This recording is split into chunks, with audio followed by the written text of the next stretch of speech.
The story begins as a boy named Hiro meets God after he passes away, but he's offered a second chance at life. The God admits that he made a mistake, which caused Hiro to live a life filled with sickness and betrayal, and he asks Hiro if he has any requests. So he asks to try farming, because when he was in the hospital, he watched a show about an idol's farming experience. The God gets permission from the goddess of agriculture, and he gives Hiro an omnipotent farming tool before sending him to his new life. As Hiro wakes up in the new world, he's excited to finally have a healthy body, but he notices he's alone in a forest. He recalls that he asked to be away from civilization, but he thinks he's so far that no one will come there, and he realizes he doesn't have anything with him. He remembers the omnipotent farming tool that he was given, so he takes it out, and it turns out to be a hoe.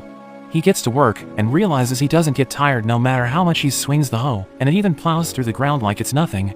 He starts to explore the forest, because he needs water and food, but he doesn't find anything. He knows he might run into a monster, so he decides to make a base around a huge tree, which he thinks will make a good landmark. He plans to dig a well since he can't find any water, so he takes out his omnipotent tool, and realizes it can take the form of any tool he wants. He starts to dig, and manages to find water on his first try, so he thinks he got lucky. He decides to look for food next, but notices he doesn't feel hungry, and thinks it's because of his omnipotent tool. He starts to build his base, as he looks for something he can eat, but he doesn't find anything, and he comes across a tree, which will get in the way when he starts to cultivate his field. He turns his farming tool into an axe, and comes up with a plan on how he should cut the tree, but as he takes a swing, his axe instantly slices through it. He runs as it crashes to the ground, and we see that it almost fell on him, but he's glad that he was able to bring it down in a single swing. He uses a hatchet to process the wood, and manages to make timber, but he realizes the sun is about to go down, and he can't turn his tool into a flashlight or a lamp. He decides to start a fire, but his tool won't turn into a match or a lighter, so he transforms it into a magnifying glass instead, but he realizes that the sun is already gone. He makes a hole in the trunk of a tree, and decides to stay there for the night, but he's surprised by how well he can see, and thinks it's because there are 2 moons in the sky. The next day, Hiro starts a fire early to make sure he doesn't forget it again, and he continues to clear the area for his field. He starts to feel hungry, and a giant rabbit suddenly attacks him, but he easily defeats it. He cooks it over his campfire, and realizes it doesn't taste good, but he's glad that he at least found something to eat. He makes a toilet, but he doesn't feel comfortable using it in the open, so he builds walls around it. After that, Hiro makes a field, and wonders what he should grow there, but he realizes he doesn't have any seeds. As he wakes up the next day, he's surprised to see plants growing from the field, even though he didn't plant anything, and he realizes it's because of the omnipotent farming tool. He decides to build a fence next, and he digs a trench around the field to protect it from monsters as he hunts rabbits for food. He hopes that the plants growing in his fields turn out to be edible, because he would be disappointed if they were just flowers. He builds a hut as well, because he's tired of living in the tree trunk, and one day, he notices 2 injured dogs outside his fence, so he invites them in and feeds them some meat. He recalls that when he was a kid, he always wanted to have a dog, so he wouldn't mind if they stayed with him. He notices that one of them is pregnant, and she goes into labor, so he takes them to his hut. He wonders what he can do to help them, but he decides to just leave them there and goes to the trunk, because he thinks a human shouldn't be with them during such an important moment. The next day, Hiro returns to the hut, and he's glad to see that everything went smoothly, so he gives the parents boar meat to celebrate. After that, the dogs stay with him, and he builds a new house, since he doesn't want to kick them out of the hut where they're staying. The crops are finally ready to harvest, so he picks out the tomatoes, while the dogs hunt and patrol the area, but he's surprised that they also eat vegetables. He names the female dog Yuki, and the male one Kuro, and he knows he needs to make a storehouse for the vegetables, but he isn't worried, since he plans to take things nice and slow. God checks up on Hiro, and sees that he made another mistake by sending him to a forest filled with dangerous monsters, so he tries to call him back. But he recalls that he can't interfere when a person's life has already started, so he plans to apologize to Hiro when his soul returns. Meanwhile, Hiro has harvested a lot of vegetables, and he realized that thanks to the farming tool, he can grow any vegetable he likes as long as he thinks about it while plowing the field. The plants also grow at an incredible speed, and he notices that the potatoes have turned green from where the sun has hit them, so he thinks he should make a mound of dirt near the base of the plants. He built statues of the gods, because they're the reason he has a new life, and he's also planted fruit trees, but he knows they take years to grow, so he needs to be patient. As he eats lunch, he thinks he has started to spoil the dogs, but he doesn't mind it as long as they're happy. He plays with them, and he's glad he isn't lonely in this world, because he doesn't know how long he would survive without any companions. He manages to find a river, and thinks he couldn't have done it without his dogs, since they helped him explore the forest without getting lost. He plans to dig a path for the water to reach his base, and he makes a toilet near the river, since he knows he will need to work there for a while. He continues to expand his field, and he grows all kinds of crops, but he wishes he had salt to add flavor to his food. It starts to get cold in the forest, and since his clothes aren't good enough to survive the winter, he plans to start a bonfire and just stay in his hut. A spider settles on top of a huge tree, and it uses its web to make a handkerchief, which amazes Hiro. He names the spider Zabu, and she continues to make all kinds of things for him, including warm clothes and curtains for his house, which makes him feel more civilized. Winter finally arrives, but Hiro is prepared for it, since he's already gathered food that will last him through the season, and he's glad that his hut can handle the snowfall. He starts to feel lonely, since he hasn't talked to anyone for a while, and he's worried he might forget how to speak. When winter finally ends, the puppies head into the forest, and Hiro thinks they've decided to leave their nest since they've already grown up, but they return with their partners after a few days.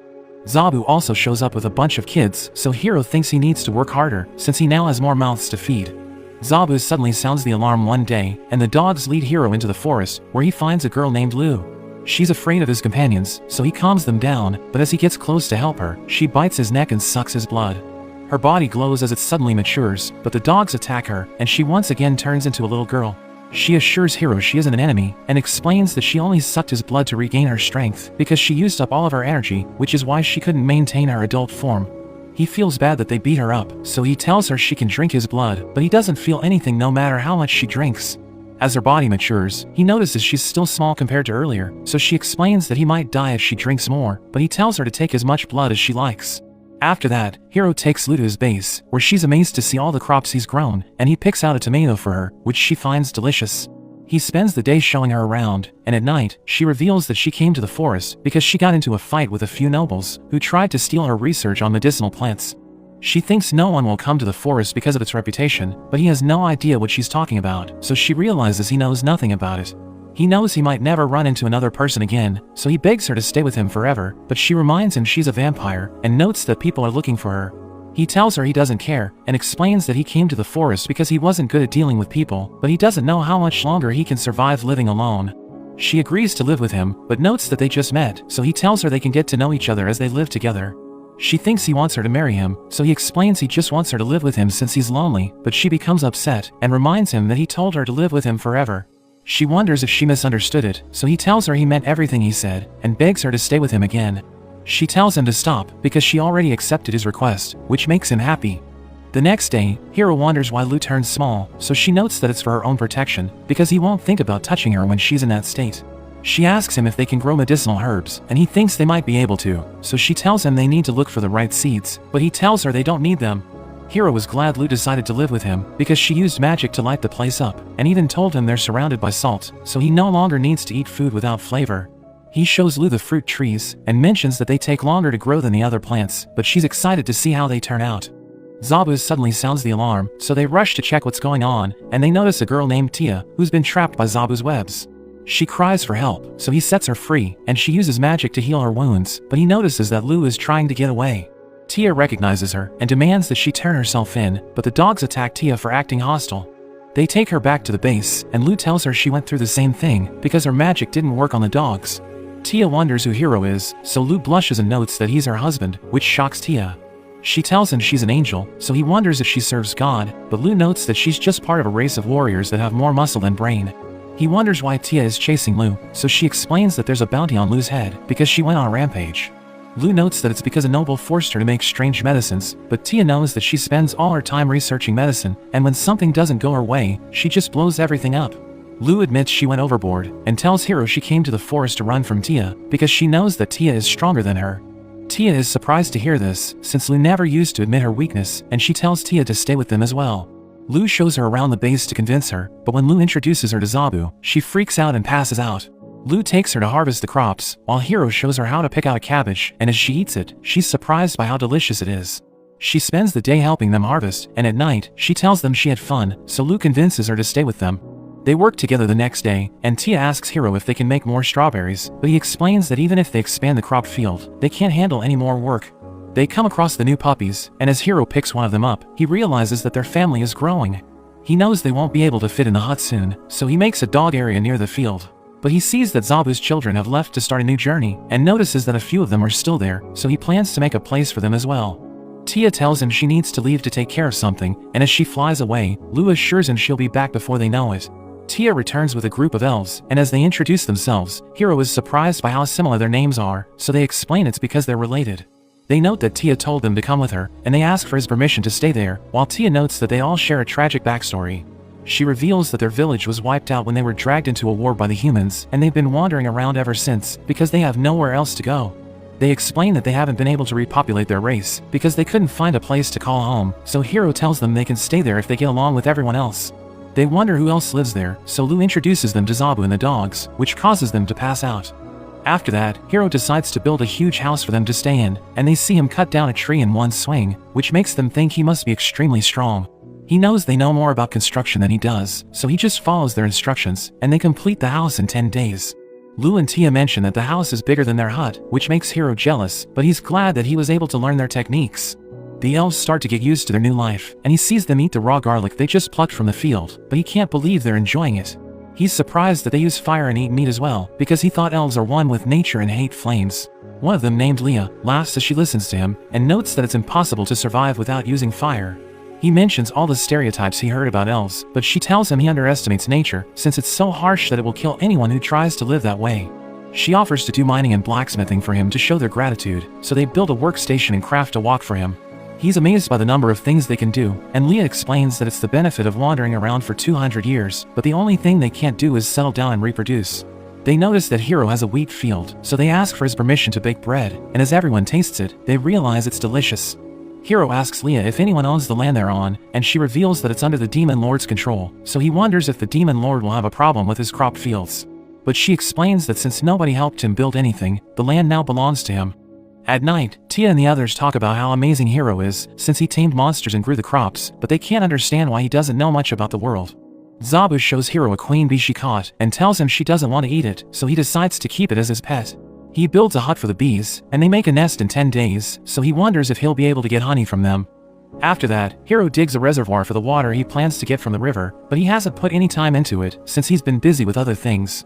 Leah asks him what he'll use to make the waterway, so he notes that it's usually made from stone, but she tells him it will be difficult to find stone in the forest.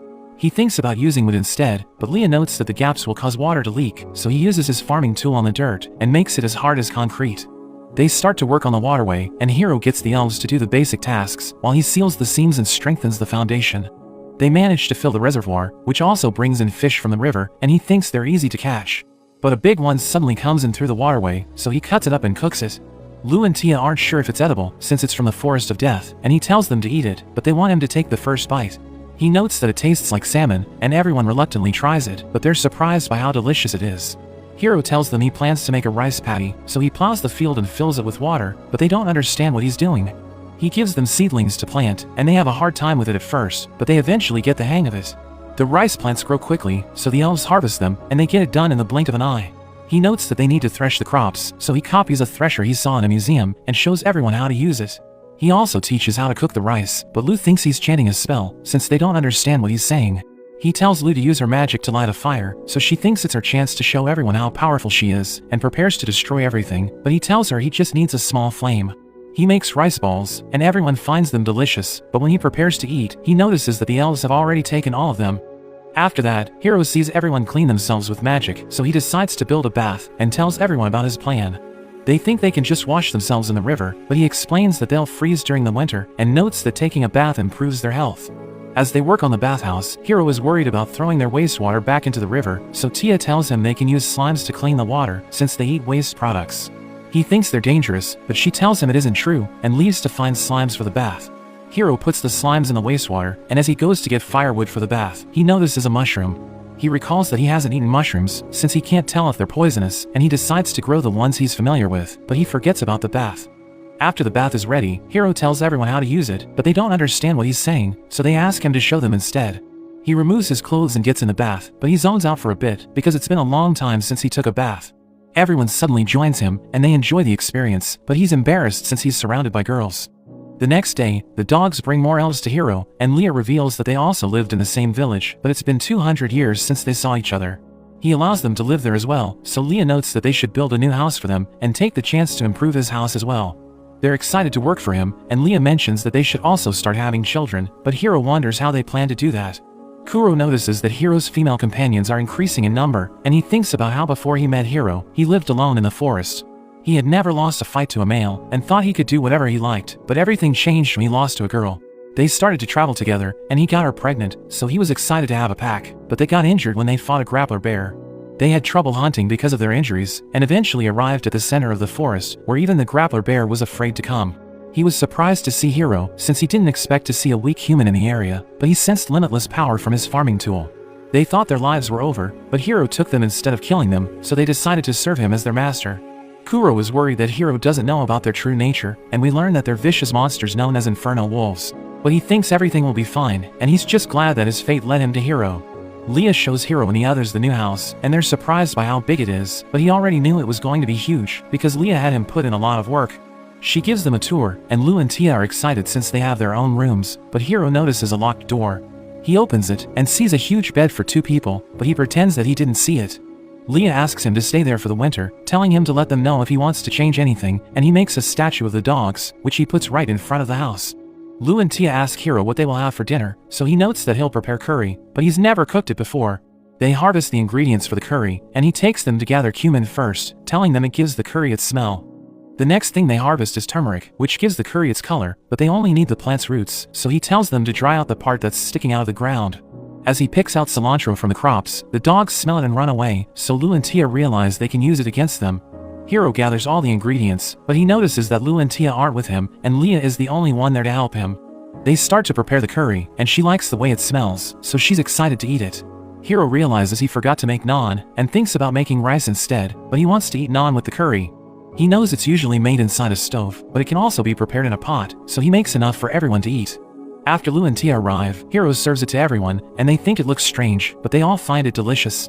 He tells them they don't need to eat it if they don't like it, since it's a unique flavor that isn't for everyone, but they all fill up their bowls again, so he asks them to leave a bit for him. Winter is about to arrive, and Hiro knows they won't be able to leave the house during the season, so he gathers a lot of firewood. He goes to see Zabu and gives her a basket of food, because she hibernates during the winter, and she gives him blankets in return. Lou and Tia preserve meat for the winter, while Hiro works on preserving the vegetables, and he sees Lou use magic. He wishes he could do it as well, and he tries to summon flames, but nothing happens. At night, Lou shows Hiro a low-level spell, but explains that he can't use it if he doesn't study magic, and he notes that everyone makes using magic look easy, so he thought he might be able to do it as well. He mentions how Tia summoned a golem to help her out, but Lou explains that the spell is difficult to use, even for other magic users. He's amazed that Tia can use such a spell, and notes that she can even summon multiple golems at the same time, so Lou reminds him he can do amazing things as well. As it starts to snow, Hiro makes board games to keep them entertained, and he starts with Reversi. He explains the rules to everyone, but Lou wonders how such a simple game can be fun to play, so Tia notes that its simplicity allows for complex strategies to be made. Lou challenges to play her, and she knows she's about to lose, so she flips the board, but Tia uses magic to return all the pieces to their position. Hiro notices Leah playing the game as well, but he sees that Kuro is helping her, and he even plays a game with his partner. Lou challenges Kuro to play with her, because she doesn't think she can lose to a dog, but he ends up winning the game, which makes her depressed. After that, Hiro plays mahjong with Kuro and the others, and he thinks Kuro isn't smart enough to understand the rules, so he plans to avenge Lou, but Kuro ends up winning again. Hiro makes a mini bowling game, and they label the pens as criminals, because Lou doesn't understand why they need to knock them down. He manages to bowl a spare, while Lou hits a strike, and he wonders if everyone likes bowling because of how simple it is. After winter ends, Zabu suddenly sounds the alarm, and they notice a wyvern flying toward them. Hiro wonders if it will just pass over them, but it shoots a fireball, so Lou and Tia block it with a barrier. Hiro doesn't know what to do, because he knows that even if they try to run away, it will just follow them, so he has no choice but to fight it. His farming tool suddenly transforms into a spear, and he throws it at the wyvern, which summons a barrier to defend itself. The spear breaks through it and destroys the wyvern's wing, so he recalls it and throws it again, blowing a hole into the wyvern's chest. They check its body, and Hiro wonders if it's common to run into a wyvern, so Tia tells him it's an incredibly rare creature. He wonders if someone sent it to go after them, but they think it isn't the case, because no one would let such a rare creature go off on its own. He wonders if they can eat its meat, and the girls note that it's said to be incredibly delicious, so he cooks it for everyone. Lou asks Tia if she could have blocked his spear, so she notes that she doesn't stand a chance against it, because it was so strong that it broke through the 3-layer barrier of the wyvern. At the Demon Lord's castle, 3 of the 4 generals have a meeting, and one of them, named Beezle, reports that a wyvern was defeated in 2 blows. The other generals think it's impossible, but Beezle tells them not to panic, and notes that it's their duty to remain calm, but one of them resigns from his position. The next day, Hiro thinks about how even though the wyvern's meat was delicious, he still feels like it's missing something important, and he decides to make wine. Everyone gathers the grapes, and he tells everyone to stomp on them, while he changes the barrels when they fill up. Tia slips on the grapes, and she wishes they had a way to maintain rhythm, so the elves start to sing a song from their village. They enjoy the experience, and Tia tells Lu to join them, so she makes Hiro come with her as well. We see God as he watches Hiro, and he's glad that Hiro is happy, but he tells the goddess of agriculture to forgive him for his actions. She reminds him that he mistakenly punished an innocent man, and when he tried to help Hiro, he ended up sending him to the forest of death. On top of that, he also gave Hiro the spear, which is so strong that it could drain his life force in an instant. God explains that Hiro will be fine, since he gave him a perfectly healthy body, but she refuses to listen to his excuses. She's also angry since the statue Hiro built of her is of an old man, and she tells the god to sit for 300 years as punishment. Meanwhile, Zabu sounds the alarm, and Hiro goes to check it out, but he sees that Zabu has captured another girl named Flora, who turns out to be Lu's sister. She notes that when she heard Lu was chased to the forest by the infamous black-hearted angel, she came looking for her, but Tia knows Flora was referring to her. Hiro tells Flora to stay there as long as she likes, but she doesn't understand why he's Lu's husband, so she notes that he's in charge there, and he's also the master of the Inferno Wolves. Flora apologizes for being rude, and he's surprised to learn that Kuro and the others are wolves, but he doesn't understand what Inferno means, so Kuro shoots fire out of his mouth to demonstrate his powers. At night, Hiro treats Flora to dinner, and she's amazed by how good the tofu tastes, so he tells her it's fermented out of soybeans. She writes down everything he tells her in a magic notebook, and she's excited that she's found something to research, telling him she'll make sure everyone tastes his cooking. She returns with her mates after a month, and the head maid Anna tells him to use them any way he sees fit, but he tells her she doesn't need to be so formal. He notices that Flora also brought cows with her, which makes him excited, because he can use their milk to make butter. Tia notices everyone else has a group of their species, but she's the only angel there, so she brings her underlings there as well, along with a chicken for Hiro.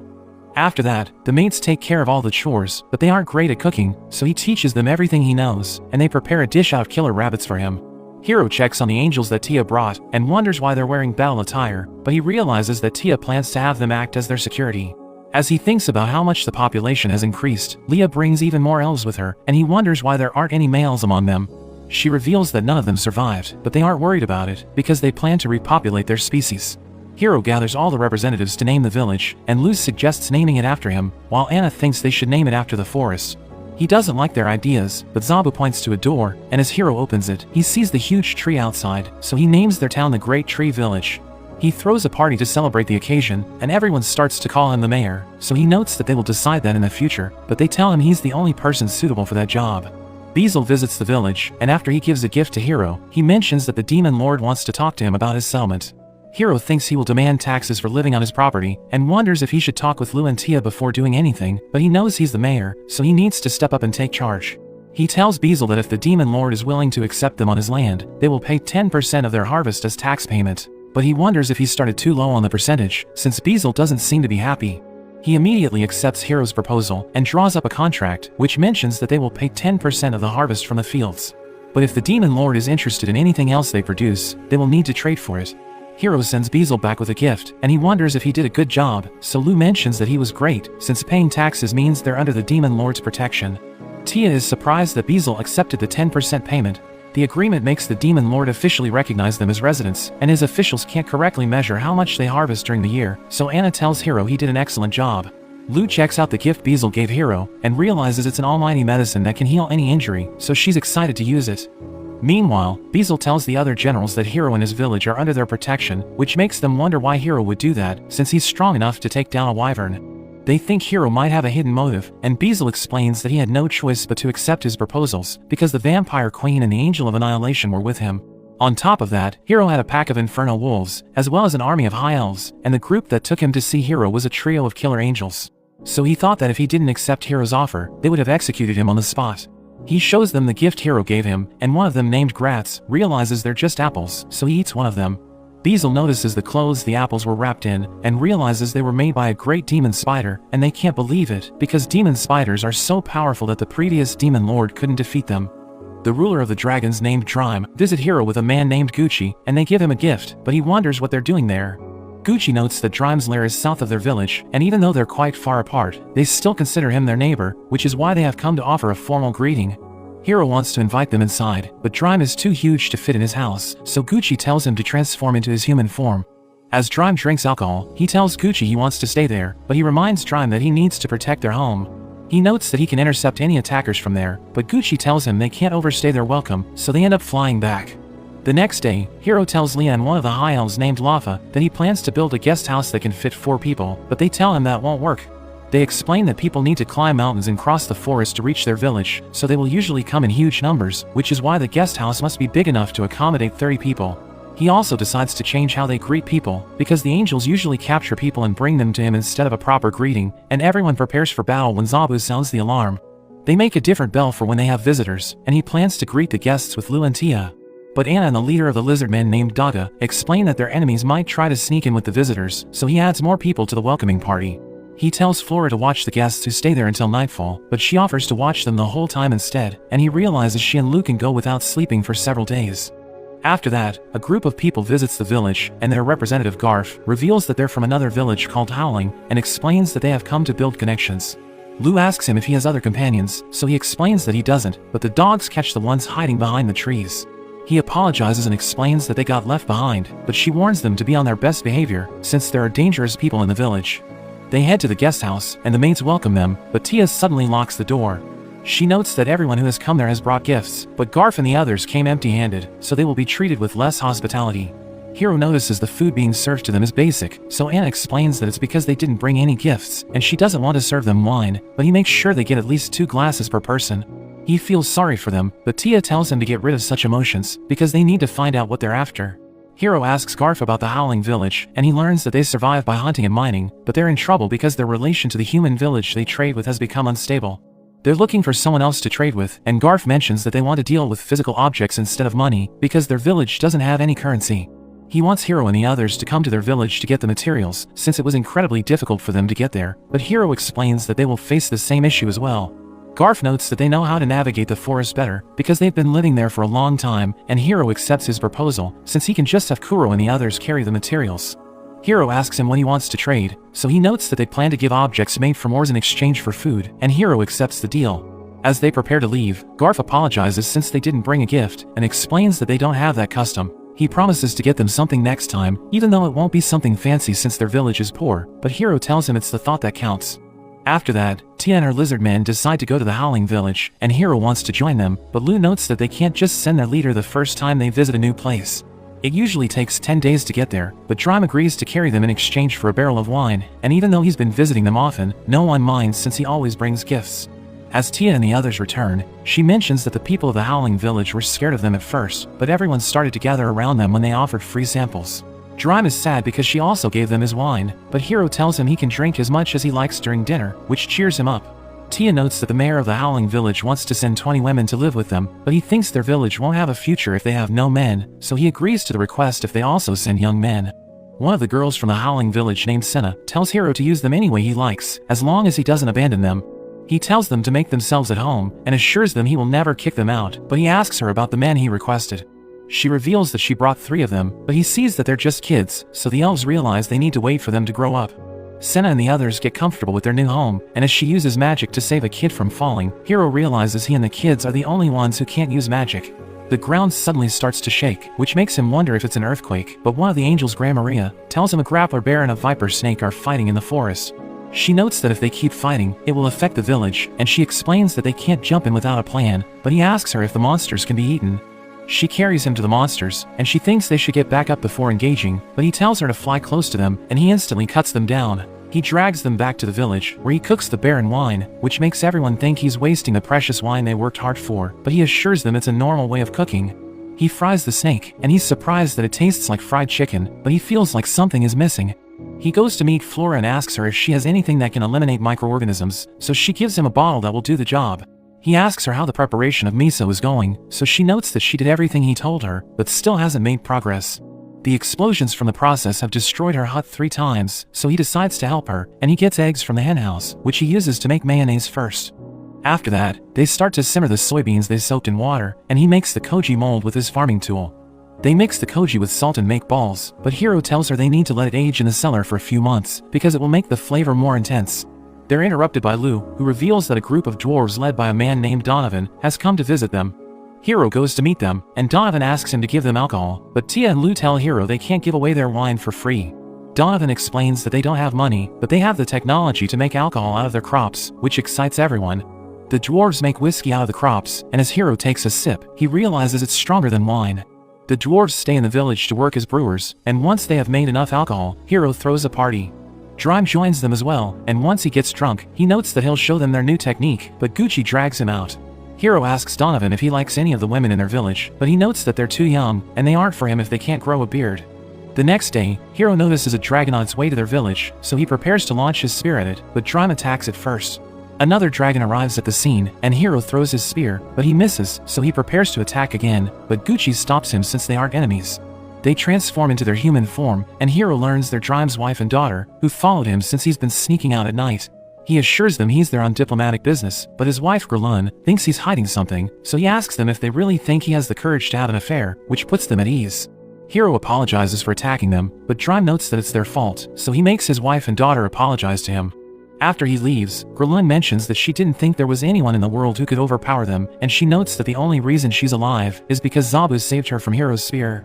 We learn that Zabu is her old friend, and she tells her daughter Losty to stay with Hiro since they need to make sure he never turns against them.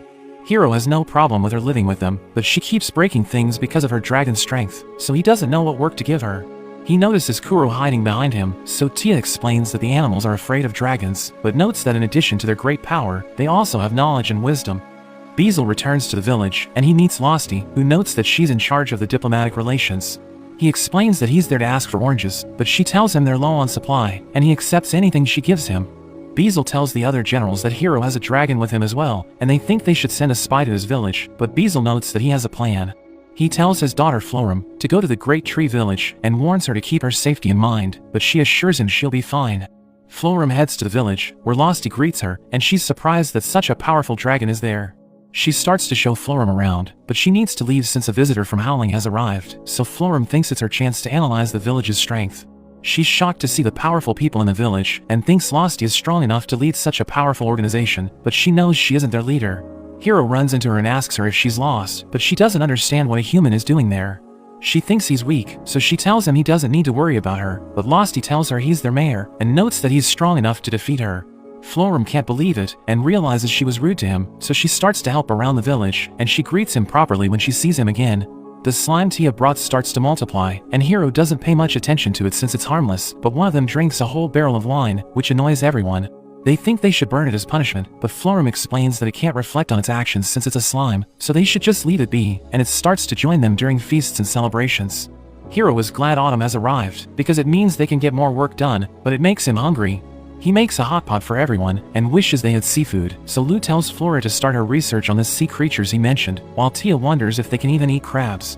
Flora mentions there's a port city in the demonic kingdom, where they might be able to get the creatures Hiro mentioned, so she goes with Losty, and they return with a merchant named Michael. He brings fish with him, but notes that the seaweed Hiro asked for is usually thrown back into the ocean, so he will tell his men to get it for him. He mentions there are 3 reasons he came to their village, explaining that the first one is to properly greet Hiro and thank him for doing business with them. The second reason is to suggest more opportunities for them to trade goods, and the third one is to become the person who manages the trades between them and the outside world. He gives them a list of products his company trades, and as he prepares to leave, he mentions that he'll talk with them about alcohol the next time he visits, but they tell him he can't have it. Hiro hopes they have a good relationship, because he doesn't think Michael has any bad motives, but we see that Michael is afraid of them. In a flashback to 3 days earlier, we see that Losty and the others went to see Michael, and he told his men to take care of them, but he suddenly agrees to meet them, because his merchant intuition tells him he can't ignore that meeting. He's shocked to see Florim and Losty, and he wonders what kind of dangerous products they come to trade, but they just brought the apples that the whole demonic kingdom is talking about. He agrees to trade with them, so he tells his men to get them whatever they need, and he decides to deliver the product himself, but he can't believe just how many dangerous people the village is filled with. In the present, Michael is glad he survived the meeting, and he knows the deal he made will bring in huge profits, but he doesn't know if his body can handle it. The next day, another dragon named Hakurin comes to the village, and she shoots a fireball into the forest to challenge Hiro. He throws his spear at her, but she dodges it, so he throws it again and hits her, causing her to transform into her human form. He wonders why she attacked them, but Drime suddenly arrives, and reveals that she's his older sister. She explains that it's Drime's fault, because he said he was marrying Losty to Hiro, so she came to see what kind of man he is. Drime assures him he isn't planning anything, explaining that he might have said it when he was drunk, and he notes that Hakurin is just there to vent her anger. She's annoyed that her niece is getting married before her, but Hiro grabs onto her, and tells her to clean up the mess she made.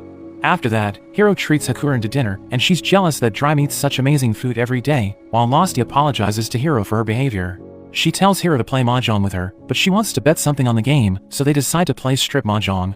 He plans to win the game before there's any chaos because he knows that dragons are competitive, but he can't win a single game and is now down to his last piece of clothing. He finally gets the right pieces, and he thinks he's about to win, but he loses once again, and he has to take off his pants. Meanwhile, Beezle tells everyone that even more dragons have started to live in the village, but the Demon Lord is more worried about his daughter because she isn't talking to him. After that, Hakurin decides to stay in the village, and Hiro realizes she's at every job, but she complains about anything she's asked to do. He wants to teach her a lesson, so he makes her dig up holes and fill them back in, which makes her give up, and she decides to become a teacher in the village. A group of Lamia girls arrive at the village, and they beg Hiro to spare them, but he has no idea what's going on. They explain that the younger animals from his village decided to clear a dungeon they found in the forest, which made them leave their home. After discussing what to do with Florum, he decides to trade the gems they've mined for food, and he tells them to wear clothes the next time they visit. After that, the Lamias start to work as delivery girls for the village, and Hiro decides to grow more crops, since they've been trading a lot. At the Demon Lord's castle, a group of girls tell the Princess Yuri that the Great Tree Village plans to use Florum as a hostage, so Yuri decides to attack them. Beezle tells Florum about Yuri's plan, and she's confused because she sent the castle reports of how dangerous the village is, but he reveals that no one believed anything she said.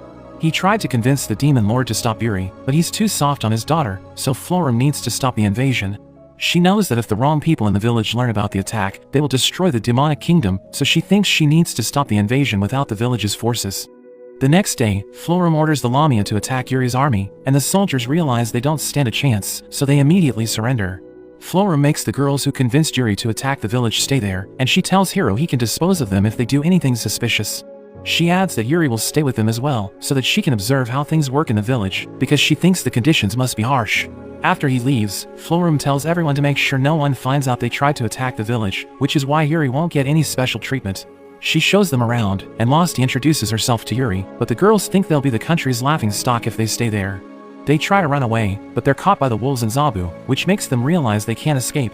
Florum shows Yuri the infernal wolves, and she's surprised that she can play with them, because they're supposed to be vicious beasts.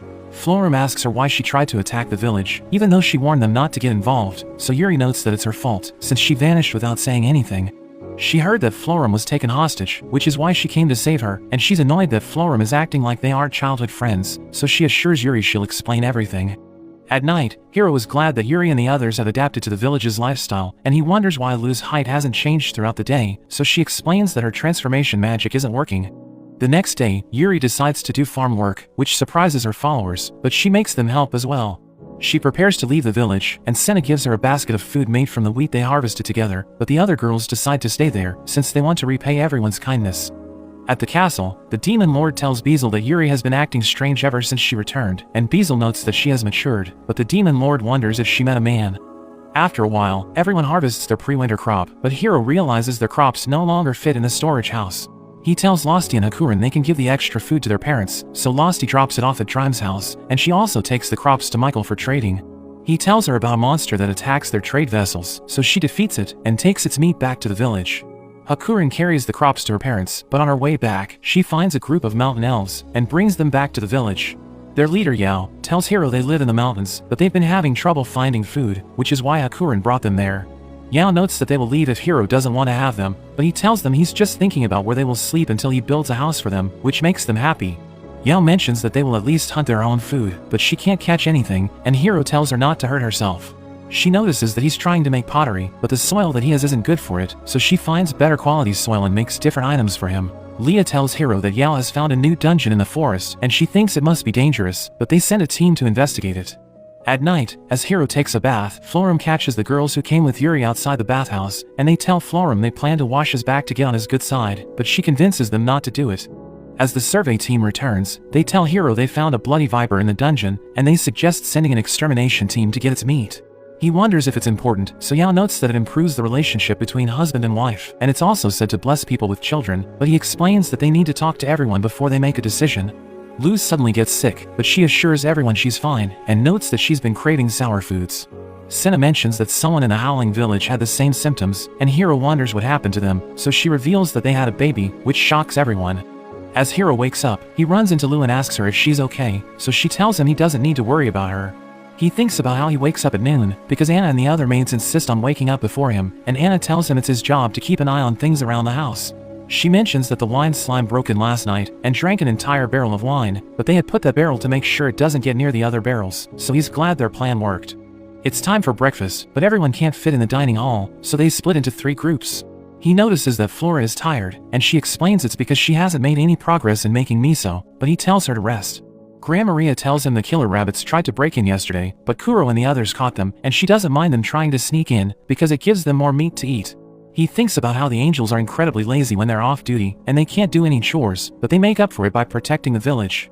Hiro goes to work on the crops, but he finds pests, so he turns his farming tool into a watering can and showers them with water, which makes them go away. During their break, he thinks about how eating lunch isn't a normal thing in this world, so Leah and the High Elves were hesitant to eat breakfast at first. Senna and the others thought they were about to be kicked out for eating as much as they like, but he thinks they were overreacting, and he wants to make sure they never worry about food. Daga tells him the cow has given birth to calves, which is why he needs more food for them, while Leah and Tia note that the storage house is about to be full, so they should give more of their products to Michael. Hiro goes back to work, and he's glad he has more people to help him, but he's the only one who plants new crops with his farming tool. The villagers also ask him to make all kinds of things, and even though he doesn't have any experience in construction, the farming tool allows him to make anything. After that, he joins the others in battle training, and hears Anna talking about how they need to work hard, since they've been eating a lot after coming to the village. He picks up a sword and tries to train, but he struggles to wield it, so he asks Yao to give him a knife, but he can't use it either. He realizes he isn't good with normal weapons, so he decides to just stick to his spear. At night, Anna presents a new dish to Hiro for dinner, but Lou thinks it's too sweet, so he tells Anna she should only serve dishes she's confident in. She refuses the idea, because she hates to waste food, so he tries the dish, and it tastes horrible, but he acts like it's good. Florum gives him a letter from Yuri, who wants to eat more apples, and she asks him to send her more clothes made by Zabu. After that, Hiro takes a bath, and as he goes to his bedroom, he knows the elves are watching him, so he yells for help, which makes all of them come out. He thinks they just want to keep him safe, so he goes to bed, as he thinks about how happy he is with his new life, and he thanks God for reincarnating him. The next day, Hiro visits the dwarves, and he always thought they were drunkards, but he's surprised by how seriously they take their jobs. He tries a new batch of the alcohol they made, and even though he likes it, Donovan doesn't think it's good, and he tells Hiro they need 3 times the amount of grapes they're harvesting. Senna rushes to get Hiro, because a strange man is bowing to the statues of the gods, but Lou recognizes him as the progenitor of the vampires named Vargrai. Hiro wonders what a progenitor is, so she tells him he's like their grandfather, and he reveals that he's 4,000 years old, saying the secret to living such a long life is to occasionally erase his memories. He apologizes for entering their village without a proper greeting, and he reveals that he planned to look around quietly and leave, but he was drawn in by the statues of the gods. He reveals that he met God when he was born, and he has been trying to create a statue of him ever since, but he's never made anything as amazing as the statue they have. Hiro notes that he can't give it away, which disappoints him, but Hiro makes another statue for him, and he asks Hiro for its price. He refuses to take anything for it, since God isn't something that should be used to make money, so Vargrai promises to pay him another way. Vargrai goes to a temple, where he tells the priest to put the statue in the best place, and the priest is hesitant at first, but he realizes it's a masterpiece, so he agrees to put it in the temple. He thinks they should honor its creator, but Vargrai doesn't want to affect Hiro's peaceful life, so he tells the priest to inform all the other temples that they should respect Hiro in his village. Vargrai sends a piano to the Great Tree Village, and the girls from the demonic kingdom realize it's from a large temple, so they try to play it, but they're afraid they might break it. They ask Hiro to get them an old piano to practice on, so he gets one from Michael, and everyone likes it so much that they play it all the time, but he wishes they would stop at night, since it's making it hard for him to sleep. Hiro tells everyone to take a break, and Lou tells him to relax as well, or else he might collapse. She reveals that the girls have told her to exercise a little, and notes that a few of them have already given birth, which makes him relieved, since he knows nothing about it. At night, Tia and the others ask Lou if she needs anything, so she notes that she's fine, but the only thing hard for her is that she can't drink anymore. The next day, they tell Hiro to sell all the alcohol, because they want to stop drinking it for Lou.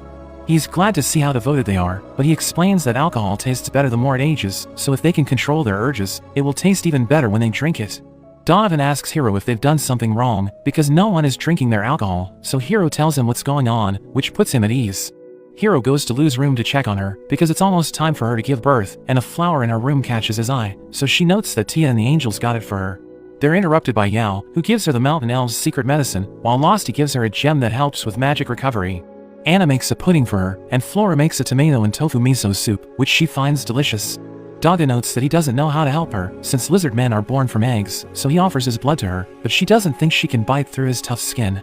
Lou finally goes into labor, so they make preparations, while Hiro goes to the trunk of the tree, where he thinks about how he wanted to live alone during his first night.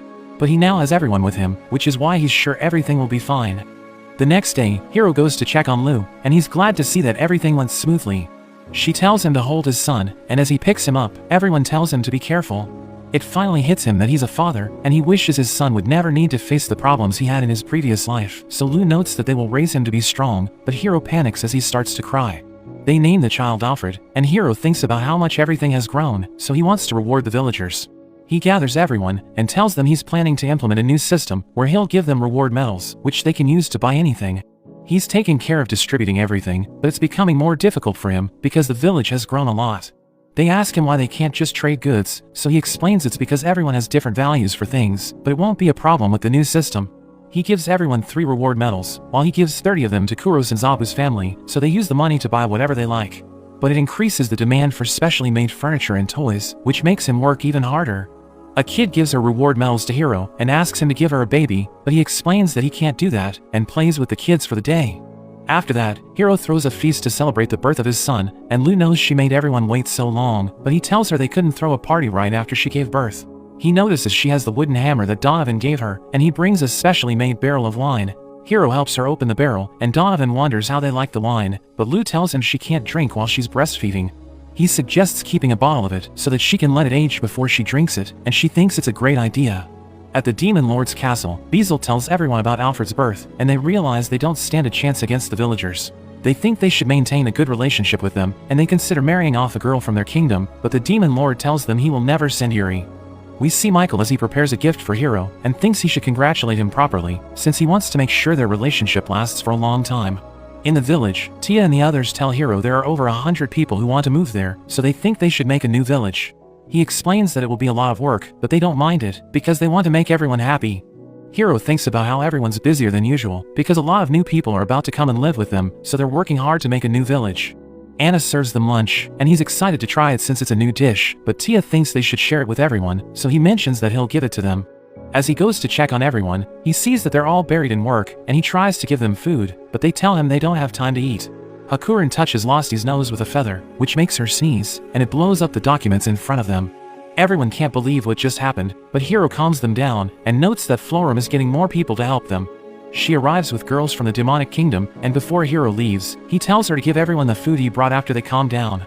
Grandma Maria reports that she has scouted the area, and she didn't find anything dangerous, while Leah tells Hiro she sent her out, and notes that they should check out the spot for the new village.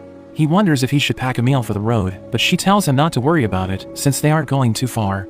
She mentions that they will make the new village downstream, but it will be far from the river, so that the villagers can't seize control of it. He doesn't understand what she's talking about, so she notes that she's taking precautions in case there's a rebellion, and tells him they need to be prepared for anything. After that, everyone tries to clear the forest to make a road between the two villages, but they can't even cut down a single tree. Hiro transforms his almighty farming tool into an axe, and cuts down the trees to clear a path to the river, where they build a bridge. He thinks it's too small, but Leah explains that if they make it too wide, monsters will be able to cross the river. Hiro clears the area for the new village, and they build irrigation ducts as well, but Dada tells Hiro to rest while the others do the work for him.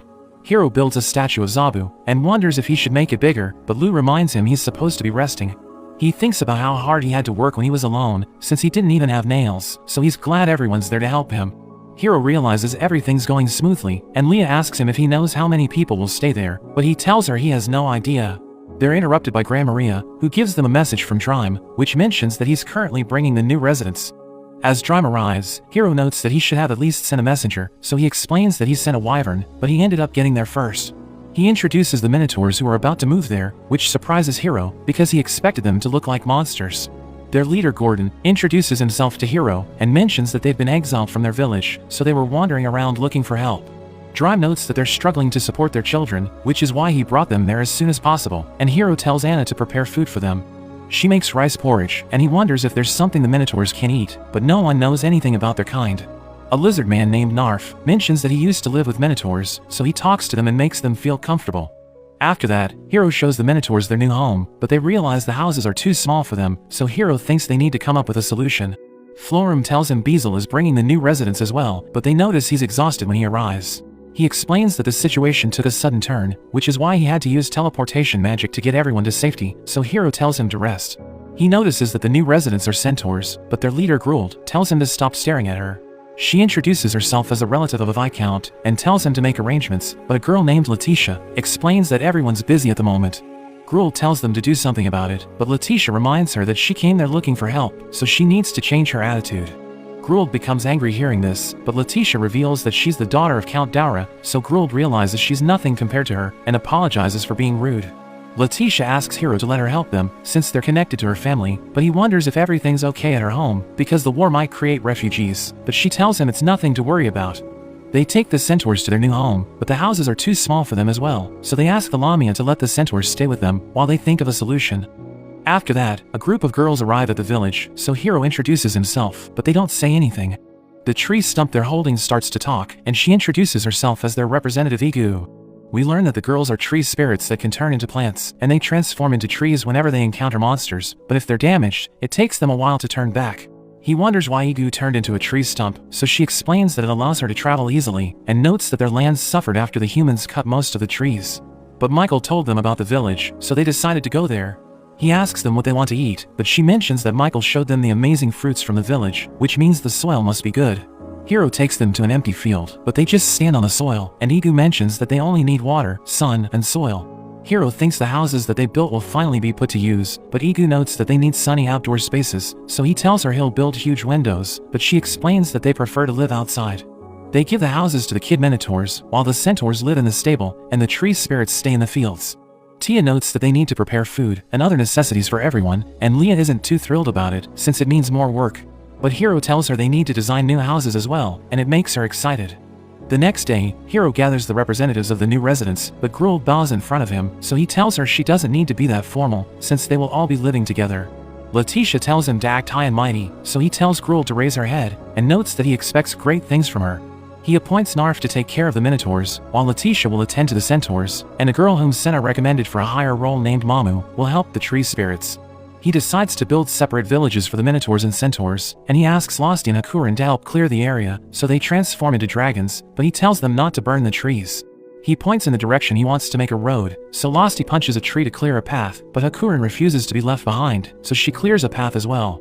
She taunts Losty because her kick was stronger, so Losty notes that she wasn't going all out, but Hiro stops them since they might destroy the entire forest. They build tall houses for the Minotaurs, and as Hiro sees how big the furniture is, it makes him feel like a kid. But he notices their beds are different, so Gordon explains that they're designed to make sure they don't hit their horns. Hiro visits the third village, where they have built stable-like homes for the centaurs, and he wonders why they don't have doors. Gruel explains that they will have problems using normal doors, so they will use curtains instead, and we learn that they use sliding doors whenever it rains. Lou wonders why Alfred is in a bad mood, so Anna plays with him and makes him laugh, which makes Lou wonder what she's doing, but Anna tells her it's a secret. They complete the houses after a month, and they're glad everything was finished before winter, but Floram wonders what they will name the villages. Hiro wants to just number them for the time being, but she notes that they shouldn't change the names once they're decided, since it's difficult to rewrite documents. Tia thinks they should make Gordon and Gruel the mayors of villages 2 and 3, but the others think they need to make it clear that Hiro is above the other mayors, so they consider giving him another title. Iga wonders when they will make a village for her people, but they have no plan for that, which makes her sad. Hiro plans to put them at important points because they seem to be comfortable staying put, and he'll have them relay information since they can communicate telepathically. Tia proposes putting them in Village 1 as well, since no one is living there, and everyone would feel bad if all their efforts went to waste. Narf and Letitia tell Hiro they have a problem, and reveal that the Minotaurs and Centaurs haven't been able to hunt anything, which surprises him since he thought hunting was easy. He thinks about how the Inferno Wolves always did the hunting for them, but Tia explains that it isn't a problem for them since they're extremely strong. Hiro decides to make sure everyone stays away from the woods, and he also wants to put more guards in each village, so he plans to talk to Kuro and Zabu about it. He asks Mama if the tree spirits have the same problem, so she mentions that they're pretty strong, but they ambush their targets to take them out, which is why they can't fight a lot of enemies. Hiro makes everyone build a field in their village, since he plans to make them self-sustainable without hunting, but nothing grows in the fields. Gordon asks him what season they plant the seeds in, but he has no idea, since the almighty farming tool lets him plant anything he likes, and he's the only one who can use it. He knows the villages must be able to survive without his help, and Gordon mentions that they can use straws to prevent the fields from getting cold, so Hiro praises him for coming up with that idea. He notes that the wheat will sit through the winter, and it will be ready to harvest before summer, so Hiro realizes it takes 6 months to grow wheat. Senna mentions that they've become used to the fields in the Great Tree Village, and Hiro makes a statue of the god of creation and agriculture in the new village, since he wants to thank them for helping him. The centaurs start a delivery service where they carry goods between villages, and even though they can't hunt anything, they're fast enough to outrun any monster that gets in their way. Gruld notices that Hiro has a horse, and he notes that he always wanted to ride it, but it doesn't listen to him, so she allows him to ride her instead, which makes the horse jealous. The next day, the horse lets Hiro ride it, and Gruld becomes upset when she sees them. They both offer to let him ride them, but they start to fight, so he tells them to stop, and promises to ride both of them every other day. Meanwhile, Momo asks Igu if there's anything she needs, but she just mentions that the sky is blue. Hiro is glad that everything's going well, and he hopes that each village will eventually be able to support itself, since relying on the farming tool makes him worried about the future. But Lu tells him to relax, since they will deal with it when the time comes. As he thinks about his future, he remembers that they have another problem, since the Great Tree Village hardly has any men. He thinks the problem might have been resolved, since they have a lot of new residents, and he asks Gordon about the men in their village, but Gordon wonders if they'll be sent to battle. Hiro explains the situation to him, but he mentions that minotaurs only marry their kind, and there's also the problem of how big they are compared to everyone else. Hiro asks Gruld the same question, and she mentions that they have 40 men with them, but all of them are young, while the adults have gone off to fight in a war. He wonders if centaurs ever marry other races, so she notes that if he demands one of their women as a price to live there, she would happily offer herself. He assures her he won't ask for that, but she wonders if it's because he doesn't like strong women, so he tells her to calm down. As winter arrives, Hiro wonders if they have prepared enough food, since they have a lot of new mouths to feed. Narf and Letitia report that they're only going through a third of what they estimated, since the minotaurs and centaurs aren't eating enough, and Narf thinks it's because they're used to conserving food. They aren't changing their habits, even though he told them not to worry about food, and Hiro suggests telling them to eat meat and vegetables, so that they won't spoil. He notices something's wrong with Mamu, so she explains that she was excited to be put in charge of the tree spirits, but she's annoyed since they don't mean anything. Narf tells her the minotaurs want the tree spirits to wear clothes when they're in human form, so she notes that they sometimes forget to do it when they turn back, and promises to tell them to be careful. After that, Tia and Lu smell rice, so they wonder if Hiro will cook rice balls, but he plans to make mochi since they have never tried it before. Everyone gathers around to watch him, and he starts to hit the rice with a hammer, but he quickly gets tired. Everyone volunteers to help him, but as Losty gets involved, she turns it into something completely different. They start the process again, but Anna ends up breaking the bucket, while Flora makes an explosive and tells him it won't blow up the house, but Hiro tells her not to use it. They eventually finish the mochi, and everyone finds it delicious, but Flora ends up burning her mouth, since she didn't think it would be so hot. Leah puts herbs on the mochi, and she's glad they like it, since it was difficult to get them. Mochi making becomes a form of exercise during winter, and Gordon excels at it, so he tells them that instead of using force, they should just lift the hammer and let it fall. After that, Gratz arrives in the village, and he proposes to a minotaur named Roanna, but they don't even know each other, so he removes his helmet and introduces himself.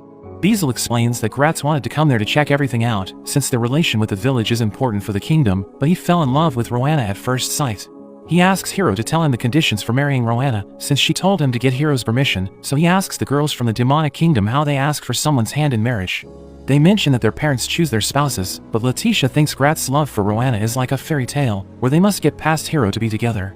Hiro tells Gratz the only thing that truly matters is how Roanna feels, so they don't have a problem if she's willing to marry him, but he can't use force to convince her to be with him. At night, Gratz tells Beazle and Randon that he's started to exchange letters with Roanna, but he can't get her out of his head. He's worried that another man will steal her while he's away, and he plans to resign from his position, so that he can be with her at all times. Beazle and Randon try to calm him down, but he refuses to listen to them, and Randon notes that he'll quit if Gratz resigns. The next day, as Hiro prepares to have lunch, he wishes they had seaweed, but they have no idea what he's talking about. He tells them it's found in the sea, and it usually wraps around food, which makes them think it's a monster. They ask Michael for help, and he brings them the seaweed after a few days, but he mentions that people don't eat it, so he isn't sure if he has what Hiro is looking for. He shows them how to process it, and Yao thinks it looks like the weed that grows in the forest, wondering if that's why it's called seaweed. He makes Lu and Tia dry it with their magic, but everyone's surprised to see how thin it is, and they wonder how they're supposed to eat it. He applies heat to it, which makes it crisp, and it also makes the seaweed easier to digest. He wraps it around the rice, and everyone finds it delicious, so they try it with fried mochi as well. Michael offers to prepare seaweed for Hiro in exchange for mochi, and Hiro notes that he'll give him an answer after he talks to everyone else about it. Michael thinks it will make him a lot of money, and he asks them about the alcohol they make from rice, but they don't want to let him try it. At night, Hiro decides to make sushi, and Anna asks him why he's fanning the rice, but he has no idea why he's doing it. He plans to make thick sushi rolls, and even though they're usually made with raw fish, he won't add any raw ingredients into it, because the people of this world don't like it. He makes salad rolls filled with crab meat as well, and everyone finds it tasty, telling him they weren't expecting it to be so delicious. Winter is about to end, and Hiro wonders if they should start to farm again, even though it's still cold, but Iga tells him it's too early. He tells everyone to decorate the village and place explosives to be set off, but they don't understand why anyone would do that, so he explains that he plans to hold a festival for the village. He tells them about all kinds of festivals in his previous life, which confuses them since they find everything strange, so he thinks it's his fault for giving such weird examples. They mention that they have festivals to welcome the new year and a new harvest, and they discuss it with each other, but he has no idea what they're talking about. He plans to let them handle it, but they have different traditions, so he decides to draw lots, and he gets the martial arts competition, where the participants must fight each other. Spring finally comes, and Hiro notices that everyone's training hard, since they want to do well in the tournament. Hakurin tells Hiro she wants to train at home, since she hasn't unleashed her full power ever since she got there, so he realizes she was holding back when she cleared the trees. Losty asks him if she can also train at home, and he's worried that they'll destroy everything if they fight, so he tells them to act as referees. Lu and Tia are excited to fight each other since they're rivals, but Flora doesn't want to use her explosions on people, so she volunteers to be the healer. On the day of the tournament, everyone gathers at the arena, and Yuri tells Hiro she came with her father, who introduces himself as the Demon Lord Galgard. Hakurin notes that her father Dosu is also there to watch the tournament, and Hiro recognizes him as the Emperor Dragon. Galgard seems to be afraid of him, but Dosu notices him, and Hiro notes that he's the leader of the demons. Gran Maria announces the start of the tournament, and Hiro tells the participants not to hurt themselves as they prepare to fight. We learn that the fighters in the general division will compete first, and they can win by throwing their opponents out of the ring, or breaking the bands on their heads. Mama fights a girl named Rosalind, and they start to clash, as Hiro realizes they're taking the match seriously. Mama lunges at Rosalind, who disarms her and destroys her headband, so Losty announces that she has won the match, but she mentions that she needs medical attention. Flora heals her, and tells everyone they can break each other's bones, but she can't heal them if they lose limbs. A girl summons fireballs to attack Donovan, but it has no effect, and he carries her off the ring, telling her she would need to train for decades to hurt him with her magic. Gruld charges at her opponent, who summons a barrier to protect herself, but Gruld misses and runs out of the ring, so she loses the match. The final match for the general division is between Floram and Senna, and Floram launches her wind strikes, but Senna dodges them and throws her to the ground. She immediately recovers, and continues to attack with her wind magic, but Senna closes the distance. Floram grabs onto her and throws her back, but they both fall out of the ring, so the fight ends in a draw. Hiro gives the winners their prize medals, and Floram announces the start of the Warrior Division matches, where the winners will be decided by knockdown or submission. Alamia prepares to fight an Inferno Wolf, but we see that she's nervous, since she still remembers how the wolves raided her lair. The wolf summons a firewall, but she jumps over it and restrains the wolf, telling it to surrender. It suddenly glows as it takes on its true form, and she freaks out when she sees it, so she admits defeat. Daga is up against Zabu's kid Makura, who dodges his attacks and restrains him, forcing him to surrender. The next match is between Garf and Yao, and Garf controls the fight with his speed, as Hiro realizes that Yao's weapon puts her at a disadvantage, but she charges up her hammer and sends Garf flying. He almost falls out of the ring, and she knows she can't win, so she concedes the fight. Leah prepares to fight Gran Maria, who explains that she isn't using her spear since she has decided to hold back, but Leah activates her invisibility and attacks her from all directions. Gran Maria starts to fly, but she still can't find Leah, who jumps after her and smashes her to the ground. Leah catches her in an arm lock and tells her to give up, but she starts to lift Leah with her brute strength, so Leah activates her trump card. They both get struck by lightning, but neither of them can get back up, so the fight ends in a tie. Tia and Lu both fight angels, and they crush their opponents, so they proceed to the next round. As they prepare for their match, Lu changes into her battle gear, since she wants to fight Tia with everything she's got. They start to fight, but Hiro can't understand what's happening, so he takes out his almighty tool. He realizes it allows him to see their movements, since it improves his physical abilities, and Lu uses her magic to push Tia to the ground. She punches her in the face, but Tia hits her back, and they continue to trade blows, as Hiro realizes they're having fun. Tia comes out on top, but Lu starts to cry, and notes that Tia is bullying her. Tia proceeds to the final match, but she freaks out when she sees that it's Makura, who immediately restrains her to win the fight. Hiro congratulates Makura on winning the Warrior Division, and praises the competitors for putting on a good show, but Hakurin and Losty also want to fight, so he allows them to have a mock battle. Everyone feels a shockwave as they unleash their powers, and their fight creates a massive explosion, which ends up destroying the arena.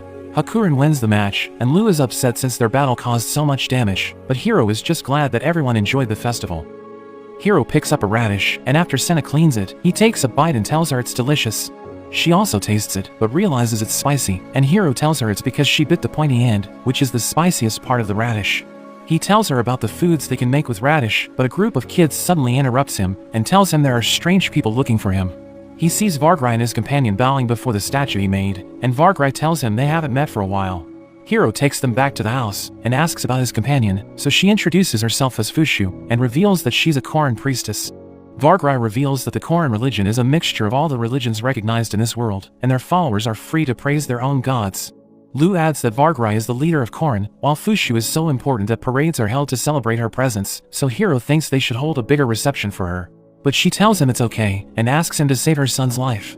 She thinks his village can help her, since it's home to the researcher Flora, who's the leading authority in the study of medicinal herbs. Hiro can't believe she's actually famous, so she reveals that students at magic academies study her books, and asks Fushu about her son's condition. She realizes his case is difficult, since he has a combination of the worst diseases in the world, but she promises to come up with a cure. Lu helps her with her research, and gives Hiro a list of the ingredients they need, and he realizes the first one is a flower that grows on snowy peaks. He orders Tia to find it, and sees that Flora also needs a mushroom that wanders the forest, so he tells the high elves to look for it. The next ingredient is a dragon's tear, which is said to be extremely rare, but he knows it will be easy for him since he has Losty. Hakurin tickles her until she cries, and Hiro collects her tears, but he doesn't know where to get the last ingredient, which is a dark stone from a certain mountain. So Hakurin tells him it's in Drime's lair, and notes that she can get it for him. Leah returns with the high elves, and tells Hiro the wandering mushroom is stronger than they thought, so he thinks it must be OP, but he realizes it's actually tiny. Hiro shows Lu and Flora the ingredients, and notes that Michael left a plant for them, but Flora explains that they need to be careful, since it could harm them if they pull it up.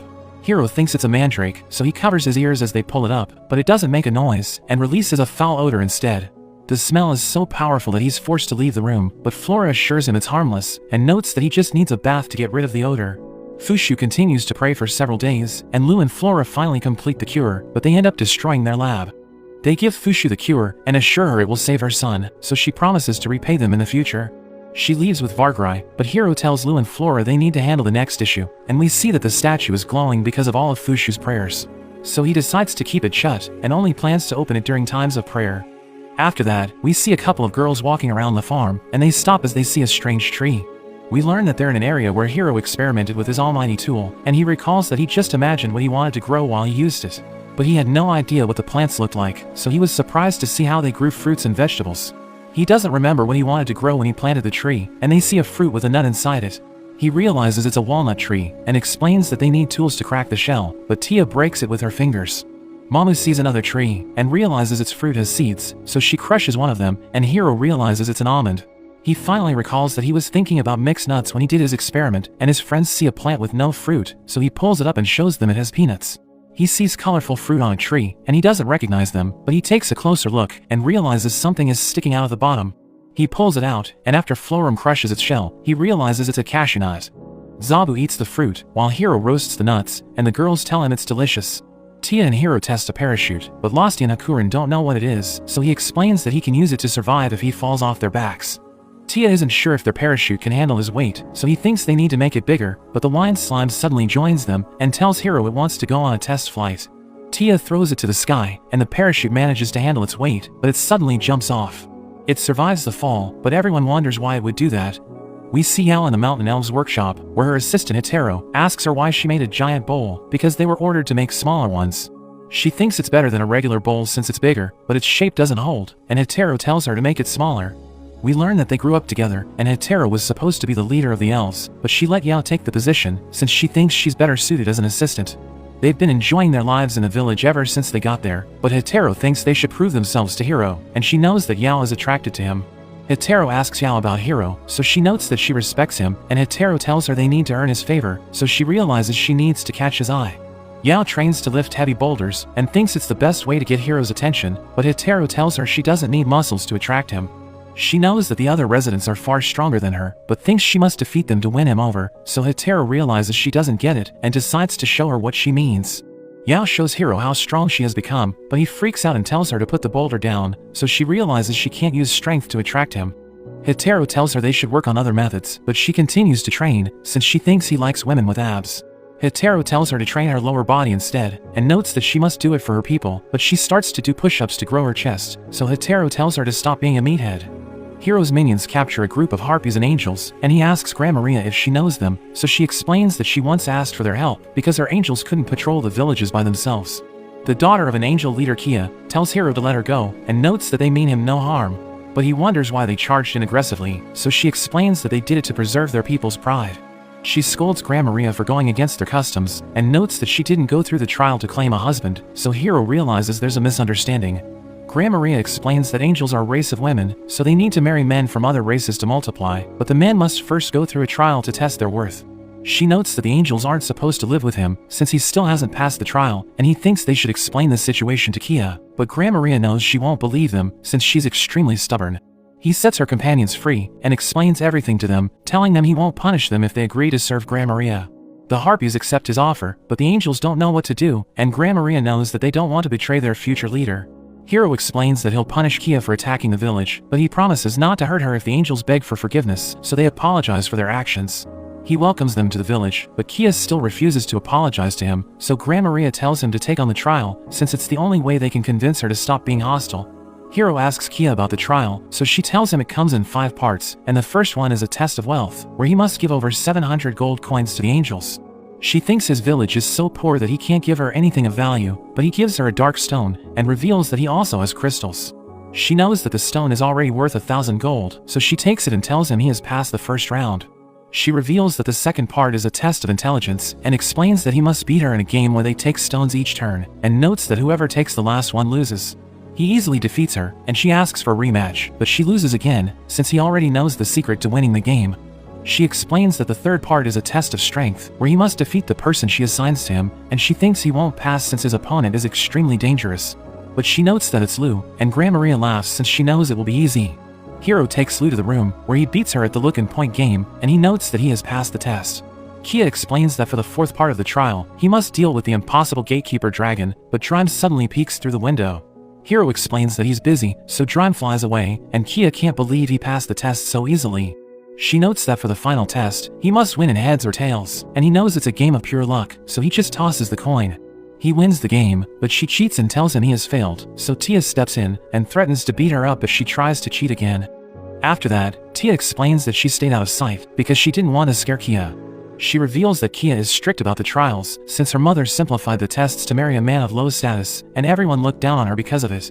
Hiro finally understands why Kia was rude to him, and she apologizes for her actions, so he forgives her and welcomes her as his guest. Kia and her companions spend time with the villagers, and help them secure the borders, so Tia is glad they now have more people on Sky Patrol. Grandma Maria tells her they can now stay in the village for as long as they like, since Hiro passed the trial, and they're both glad they can continue to serve him. After that, a dragon appears in the village, but he transforms into his human form, and begs Hiro to let him stay there. We learn that he's Hakuren's younger brother Domine, and he notes that he's afraid of something, so Hiro wonders if it's a natural catastrophe. But Domine suddenly senses a dangerous presence, and another dragon appears. She joins them in her human form, and introduces herself as his fiancée Quan, but Hiro wonders why he's afraid of her, since she seems easy to get along with. She starts to talk to him, but he freaks out since she looks intimidating, and Hakuren tells her not to bully him, but she explains that she would never do that. She thinks she's the one being bullied, because he's always avoiding her, and she wonders if he ran off since he has another woman. Hiro tells her he wants to talk to Domine, and they head outside, and Hiro stops him as he tries to escape. He tells Domine to stop running, since he'll never get away from her, and suggests talking to her about the things that put him off. Hiro thinks it's worth a try, but Domine notes that he can't talk to her, so Hiro tells him to write to her, and explains that he shouldn't hold back, since he might be able to change her. Hiro returns to Quan, and tells her he told Domine to write a letter to her, so that she will know what he wants from his future wife. She notes that she'll give him anything he wants, but Hiro explains it isn't that simple, and tells her to write a letter for him as well. She explains that she needs to borrow a room, since she doesn't want anyone to see what she'll write, and Hiro realizes she's actually a decent person. She notes that she wants Domine to spend time with her, so that she can shower him with love, but he writes that he's afraid of her. They exchange letters and learn about each other's feelings, so they write to each other again, and they finally come to terms.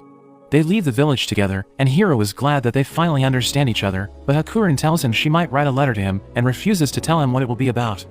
Losti and Hakuren return from their expedition, and we learn that they were sent to the northern dungeon, but Hiro realizes they brought vipers back with them.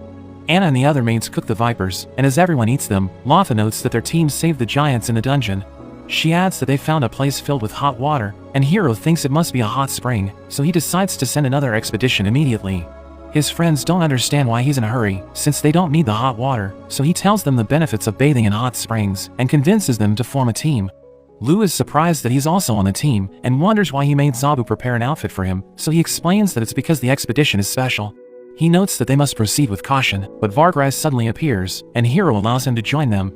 Vargrai teleports everyone to the northern dungeon, and they're impressed by his magic, but they notice a group of strange creatures running away. Losty notes that they're giants, and Hiro tells them he wants to talk to them, but they completely ignore him. He realizes they're running from a viper, but it suddenly gets pulled into the ground, and an earth rat appears out of nowhere.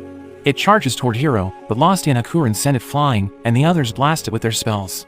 But the ground suddenly shakes, and a wolf senses danger, so it pushes Hiro back. Another earth rat bites the wolf, so he cuts it down with his almighty tool, and rushes to check on the wolf. But it hugs him while it's covered in saliva, so he changes back into his normal clothes. The giants thank him for saving them, and he asks them if there are a lot of earth rats in the area, so they explain that it isn't usually the case. But a part of the dungeon collapsed after his friends killed the vipers, and the rats started to come out of the hole. He realizes his friends caused trouble for the giants, so he apologizes on their behalf, but the giants tell him it's okay, and explain that they don't blame his friends for the mess.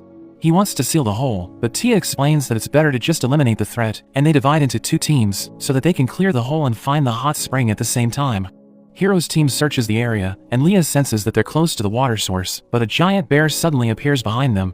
It creates a shockwave as it screams, but Hiro cuts it down with his almighty tool, and Gran Maria can't believe he defeated it in one hit.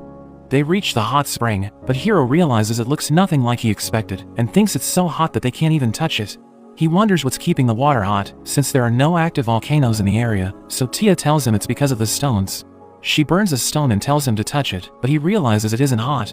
She explains that it stores heat and slowly releases it, which explains how it can keep the water warm, but Leah wonders what they should do next. Hiro asks Gran Maria if there's cold water nearby, so she notes that she saw a river, and he comes up with an idea. Losty burns everything in the hole, and her team jumps inside, but Flora notes that the ground is extremely hot, so Vargrai tells her not to use her flames again.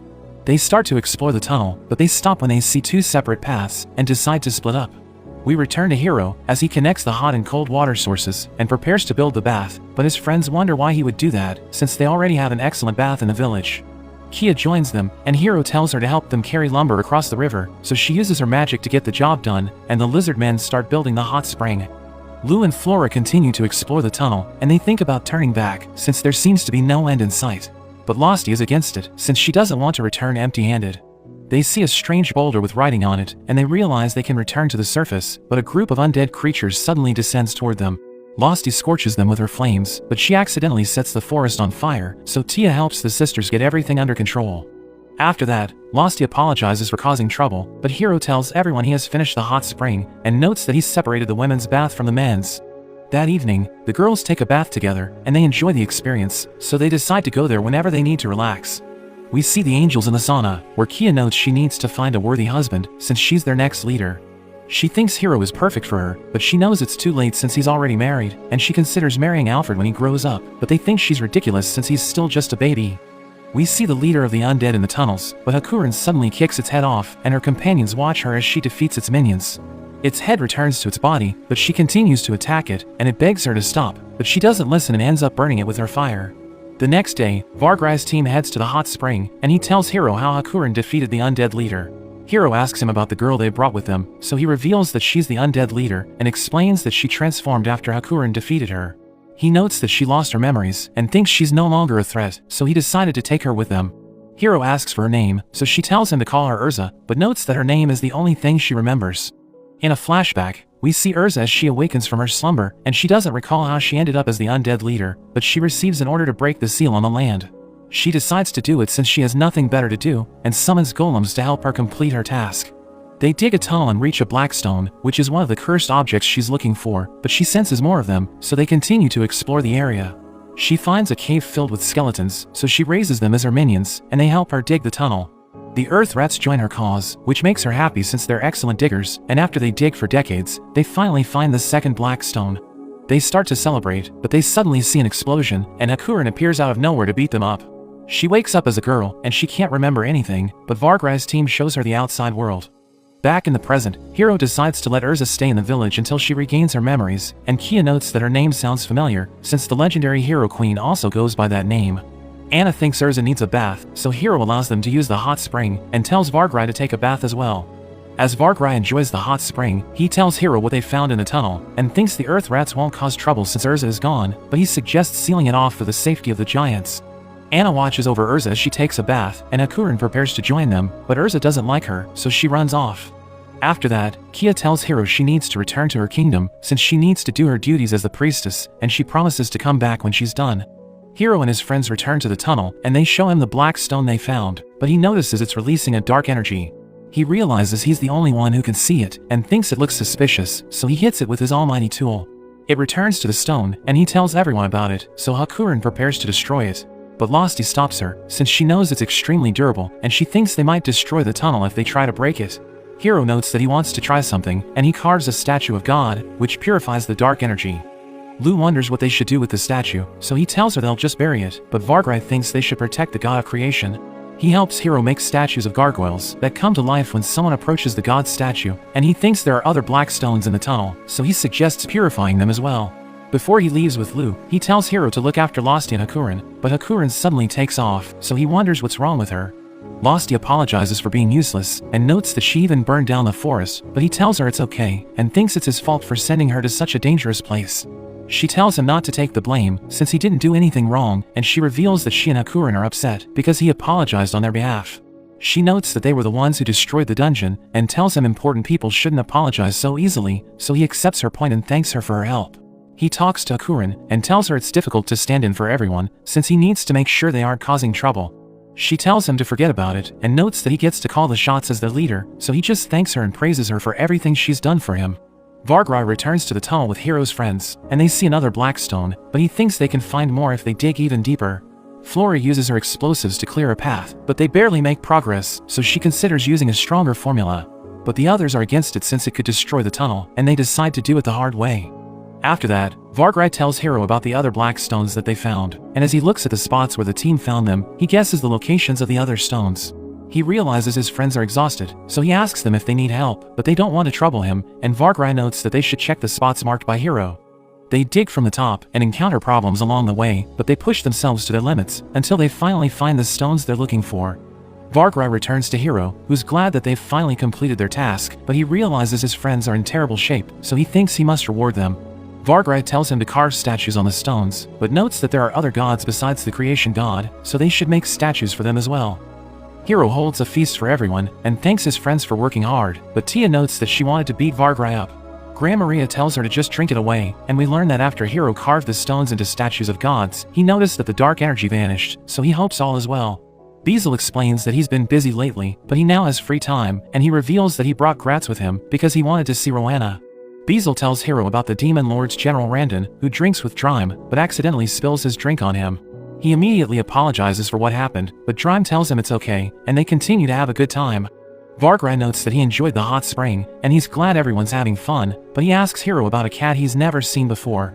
Hiro reveals that he saw it when he returned to the village, and he has no idea where it came from, but it immediately surrendered to him.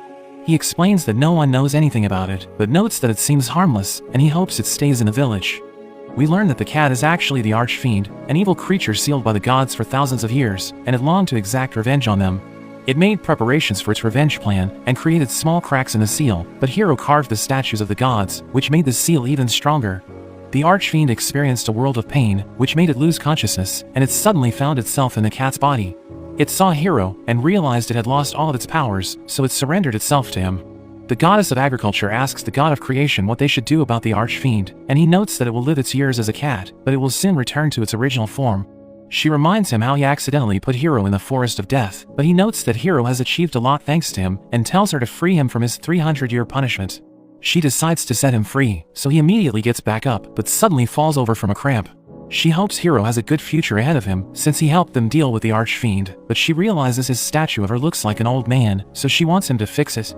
Urza invites Anna to play with her, but she explains that she's busy, and Hakuren offers to play with her instead, but Urza doesn't like her. The maids tell Urza they'll read a story for her, and she asks them to read her favorite story, but Hakuren becomes upset and walks away. We learn that even though Urza lost her memories, she quickly adapted to living in the village, and got along with everyone. She plays with Losty, and tells her to transform, so she turns into a dragon, and Urza tells her she looks cool. We see Hakuren watching them, and she also turns into a dragon to attract Urza's attention, but Urza completely ignores her. Hakuren goes to sleep, and Hiro wonders why Urza doesn't like her, and Anna thinks it's because she beat Urza up. Hiro watches Urza make a golem, and she brings it to life, but its body suddenly falls apart. He realizes it isn't strong enough, so he suggests using the soil they use for pottery, and she tries again, but it still doesn't work. He runs out of ideas, but Hakurin shows Urza one of her scales, and she crushes it with her bare hands, telling Urza to mix it with the soil. She goes with her suggestion, and finally manages to make a living golem, so she thanks Hakurin for her help.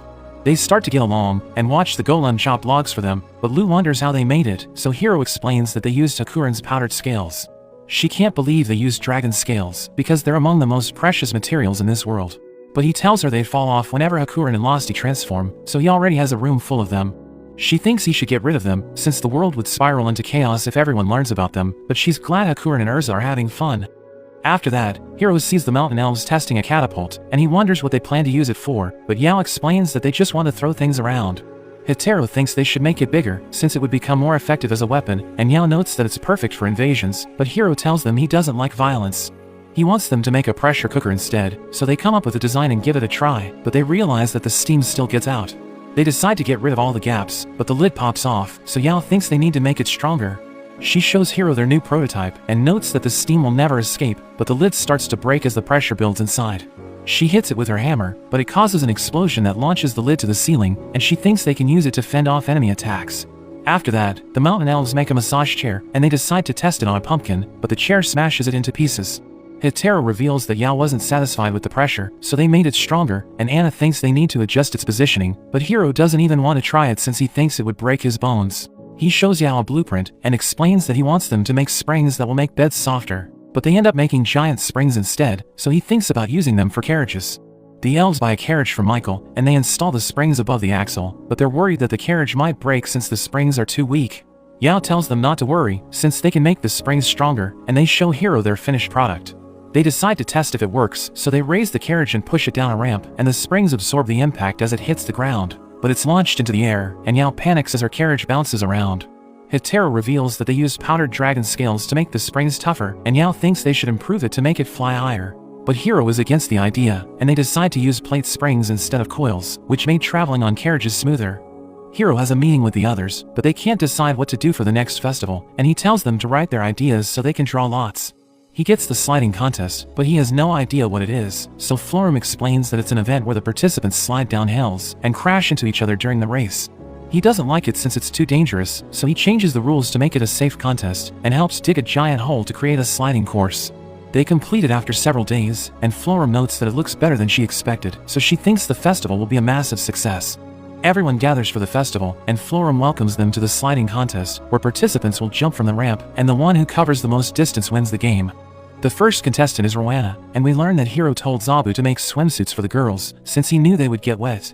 She starts to slide, but stops since she didn't gather enough momentum, so she runs before she rides her board again, and manages to get a decent score. During Daga's turn, he slides down and surfs as he lands on water, and everyone's impressed by his board control, which allows him to set a new record. Flora jumps and does an amazing flip, but she falls straight down, so she doesn't get very far. Tia slides and launches into the air, but she flies before she lands, and gets disqualified for breaking the rules. Lou jumps and bounces on the water, and everyone's impressed by her score, but Senna is too embarrassed to slide, since she isn't used to wearing a revealing outfit.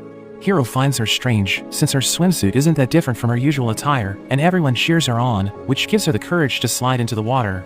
There are 3 girls who slide together, and they pull off an impressive stunt before falling into the water. They're told that the crowd enjoyed it, but they want the girl Shasi to go next, so she explains that she can't swim, but they force her to do it anyway, so she slides with a floater. But as she hits the water, the lifeguards realize she's in trouble, so they rush to save her. Florum notes that the contest will continue since everything's okay, but Shasi tells her to participate as well, so she gets into position. She uses her wind magic to push herself forward, and she starts to fly, but Hiro notes it's against the rules, so she's also disqualified. Losty goes next, and she dives into the water with incredible force, but Hakurin notes that she didn't go far enough at all. Florum prepares to announce the results, but Daga tells her it isn't over yet, because Zabu is ready to slide. She spins as she slides, allowing her to bounce on the water, and she ends up taking the top spot. After that, Hiro sees Alfred standing, but he struggles to stay on his feet, so Hiro carries him, and notes that he's getting heavy. Urza plays with him, but wonders why he can't talk, so Hiro notes that he doesn't know how to speak yet, and everyone wonders what his first word will be. Urza and Flora teach him how to say their names, but Anna tells them to stop, since she thinks he's still too young, but he suddenly says her name, which makes her happy. He also says Zabu's name, so she gives him a new outfit, and everyone gathers around him, since they want him to say their names as well. After that, Fushi returns to the town and tells Hiro her son has recovered thanks to the medicine they gave her. She notes that she brought youngsters to live with them since she knows they want new residents, and Hiro is glad they finally have more men in the village. He thanks her for bringing them there, but they're nervous since they don't know what will happen. So he introduces himself as the mayor and tells them there's no reason to worry. She tells him to look after them, and after she leaves, she thinks about how much effort it took to bring the youngsters to the village. In a flashback to a few days earlier, we see Fushu in her house, where she thinks about how she can repay Hiro for saving her son. She sends him a letter to ask him what he wants, so he mentioned wanting new residents, so she tells her servant to gather interested people. He wonders if he should get slaves or prisoners, because sending people to the Forest of Death is like a death sentence, but she explains that it isn't true, and notes that the village is actually peaceful. She makes an ad to tell everyone she needs people to live in the Forest of Death, but nobody's interested, because the place has a terrible reputation. Her servant tells her to choose from the orphans instead, since he thinks they'll accept the offer if she gives them houses and fields. They gather outside her house, but she wonders why they look nervous, and one of them, named Jack, begs her to let his friends go. She learns that they heard rumors about her, which led them to think she would sacrifice everyone if they refused to join her. But she knows none of them are true, so she wants to punish the people who spread lies about her. She teaches the candidates how to read and write, and thinks they'll be fit to move soon, but she realizes one of them is an illegitimate child of a noble. She strips the noble's family of their titles to avoid future troubles, but she learns that 2 other orphans are also from noble families, so she gets rid of their parents. Jack asks her where they're going, so she reveals that they'll head to a place that will become their new homeland, but she doesn't tell him it's the Forest of Death. Back in the present, Hiro takes the orphans to Village 1, since he knows the houses will fall apart if nobody uses them. Momo promises to look after the orphans, and they try to chop wood, but they can't do it since they're too weak. Hiro realizes they're terrible at manual labor, so he assigns them to write books and documents, and puts their other talents to good use. After that, Hiro holds a welcome party for the orphans, but he realizes they're afraid of the High Elves, since there are rumors that they eat people. Leah explains that it isn't true, and everyone enjoys the food, but Lou walks away with the girl, and tells Hiro they'll be right back.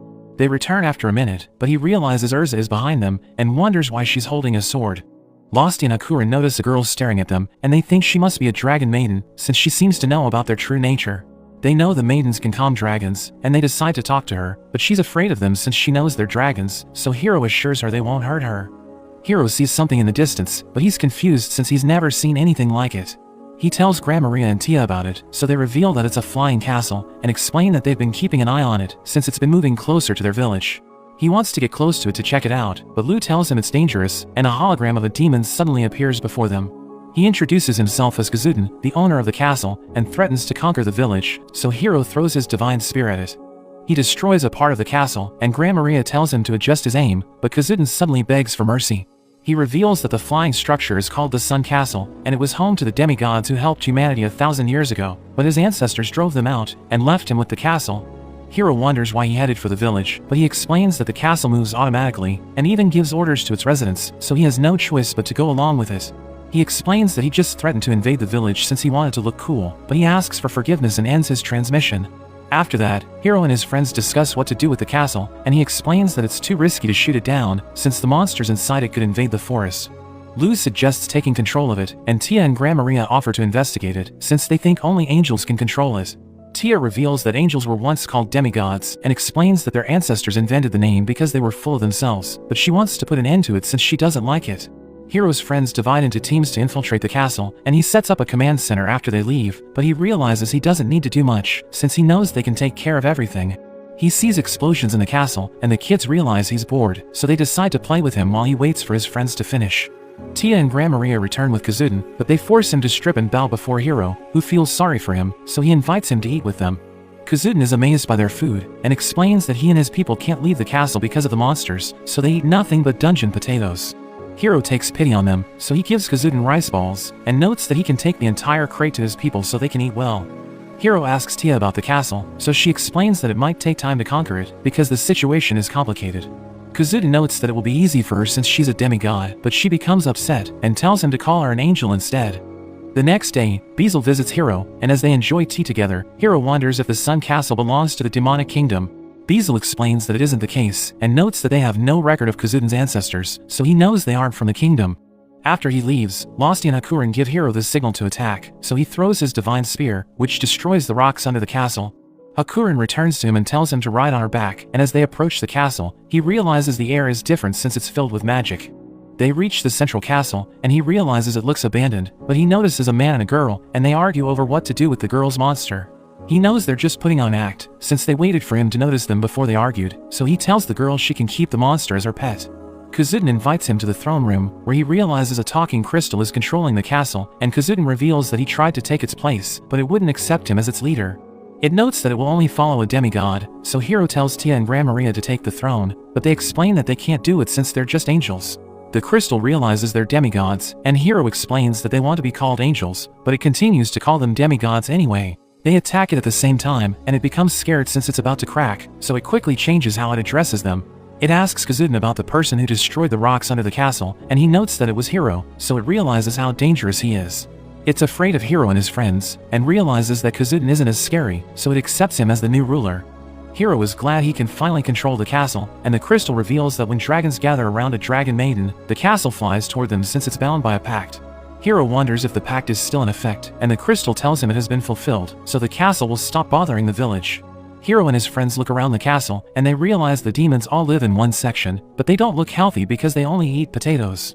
He offers to bring food from the village, but notices a group of dream demons, who feast on the love in other people's dreams, and he decides to stay away from them. Hiro and his friends realize the place used to be a town, but it was destroyed by ancient wars, and he thinks the demons' ancestors used the rocks to plant monster eggs in the castle, but they ended up getting trapped by the same monsters until Hiro and his friends destroyed them. They see a strange vase, and when Hiro examines it, a secret passage suddenly opens, so they decide to explore it. They find a library, and realize it's connected to the front plaza, but Hiro returns to the vase, since he thinks it has another secret. He turns it sideways, and the floor they're standing on suddenly descends, and it takes them to a secret room. The chief assistant Belle tells him she's been waiting for him, and reveals that she's in charge of the castle's operations. Hiro asks her about the crystal, so she reveals that it's just her substitute, and notes that it's time to fulfill the prophecy. She gives him the Sword of the Sun, and calls him the Great Hero, telling him to use it to strike the Demon Lord's back. He refuses to accept it since he doesn't want to kill the Demon Lord, but she tells him to take it anyway, and reveals that she can't leave the castle unless she gives it to him. She tells him he can do whatever he wants with it, so he decides to take it, and she tells him the fate of the world is now in his hands. But she's just glad she has finally finished her job, and reveals that she's been locked there for over 1,000 years.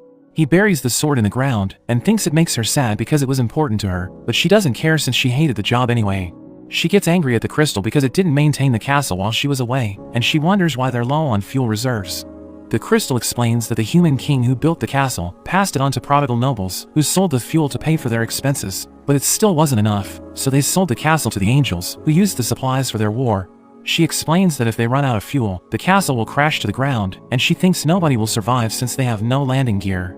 Hiro thinks they just need to get more fuel, but she explains that their castle runs on rare jewels called sunstones, and thinks they'll never find them on time, so they should just prepare for the worst. But Lu shows her a stone from the hot springs, and she realizes it's a sunstone.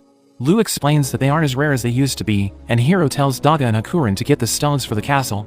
Kazudin also notes that he has talked to the crystal and his people, and they've decided to serve him. Hiro tells his friends Kazudin has agreed to give them the Sun Castle if they promise to take care of his people, but he worries that the castle's real owner might show up and cause trouble. His friends tell him not to worry, since the angels abandoned it a long time ago, and Lu notes that they should fight anyone who claims to own it. He decides to let the Sun Castle join them, and Donovan notes that he wants dungeon potatoes, since he thinks he can make a new drink with them. Hiro appoints Kazudin as the representative of Sun Castle, so he accepts the role, and tells his people they will serve Hiro for the rest of their lives. After that, Hiro checks the damaged parts of the castle, and he decides to fix the houses for the demons, since he knows they're cramped together in a room. He uses his almighty tool to make a field, and decides to plant turnips and potatoes, since they grow faster than other vegetables. Anna boils the dungeon potatoes, and Hiro tries them, but realizes they taste awful, so he adds curry to improve the flavor. Kazudin can't believe how delicious they are, but Hiro thinks he can make them taste better by growing them in the sun, so he decides to plant them in the field.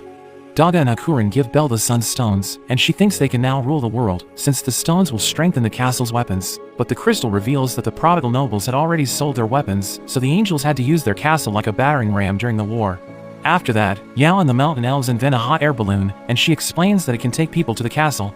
The wine slime is excited to try it, and it starts to fly, but Hiro asks Yao how the pilot can control it. They realize it can only go up and down, which means the pilot can't control its direction, so she thinks about how to solve that problem. Everyone realizes it's time for winter, but we see that it isn't affecting the castle, since it was built to protect its residents from the weather. Hiro shows Kazudin the flower garden he made, and thinks about what else to grow in the castle, but Kazudin shows him the dungeon potatoes, and he realizes the vines grew fast because of the sun. Kazudin thinks they're ready to harvest, but Hiro learns that they can't grow dungeon potatoes in the field, since the vines grow too quickly and steal nutrients from the potatoes. Hiro realizes everything's going well in the castle, so he returns to the village to check on everyone, and Donovan notes that he couldn't make a good drink using the dungeon potatoes. Hiro tastes the one he made, but he doesn't like it, and Anna shows him a dish that she made with the potatoes. She thinks it's a failure, but he slices it into pieces, and realizes it actually tastes good. We learn that the crystal doesn't like staying in place, so the castle circles the village throughout the year, and Hiro uses its direction to track the seasons. He sees the kids enjoying the winter, and realizes his community has grown, but he thinks he's too old to join them. At night, Florum tells Hiro they need to make something that will unite all 4 villages, and the girls suggest building a statue of him in each village, but he doesn't like the idea. He explains that he's just a mayor, but they think he needs a better title, and they come up with ridiculous names for him. But he explains that they don't need to lift his status, and notes that the only thing that matters is that they all live together. As winter finally ends, they all gather for a grand feast, where Hiro shows them their new flag. He explains that it's a symbol that they all live together, and they start to celebrate, but Galgard and Dosu also think Hiro needs a better title. Galgard offers to step down so Hiro can take his place as the Demon Lord, but his friends stop him, and everyone enjoys the fireworks. Lou tells Hiro to let the people call him what they want, but he notes that being mayor is enough for him, and explains that he doesn't really want to be in charge. But he doesn't have a choice since everyone looks up to him, and he's determined to keep doing his best to keep everyone safe. But that's where this video ends. Remember to like and subscribe to the channel. Thanks for watching, and I'll see you next time.